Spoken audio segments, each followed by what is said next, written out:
Garriott, how is born your passion?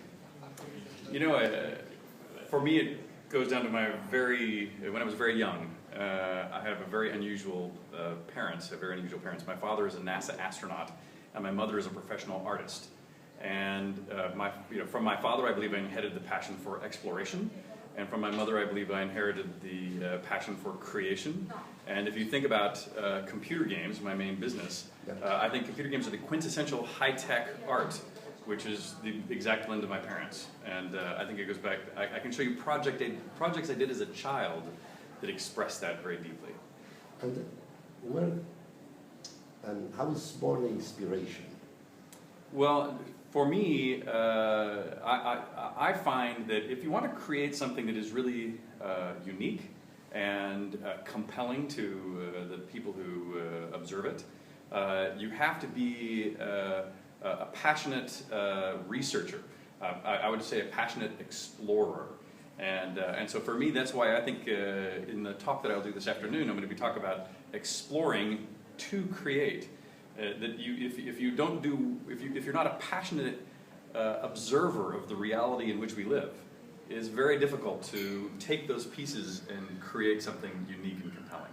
Now, don't you fear the violence in video games? Well, there's no question that that most video games are very simplistic and, generally speaking, violent. But it's important also to know that the art form is very young. And while that has been true for the majority of games, that's not true for all games.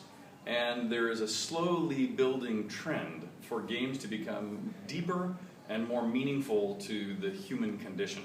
But I would make the same argument if you look at books or television or movies. Most books and television or movies are not particularly good. But there's enough of them made that the very best books and the very best movies and the very best television shows are in fact quite good and often speak to the human condition in a very important way. And that is becoming true in games as well. Well, last question.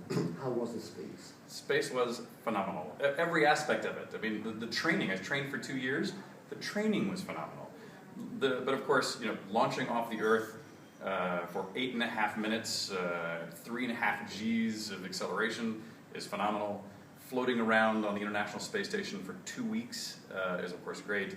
The best part, however, is looking back at the Earth. So spending 2 weeks observing the Earth is like a fire hose of information about the reality in which we live just pouring into your mind. And then of course the fiery re-entry and eventually landing on the ground is a fitting end to the adventure. Was it like in the game? Much better, much better, because yes, it's very difficult to simulate both the physical sensations as well as the visuals and audio. It's far, far better than you can simulate in the game. Thank you so much. Your is one of the best.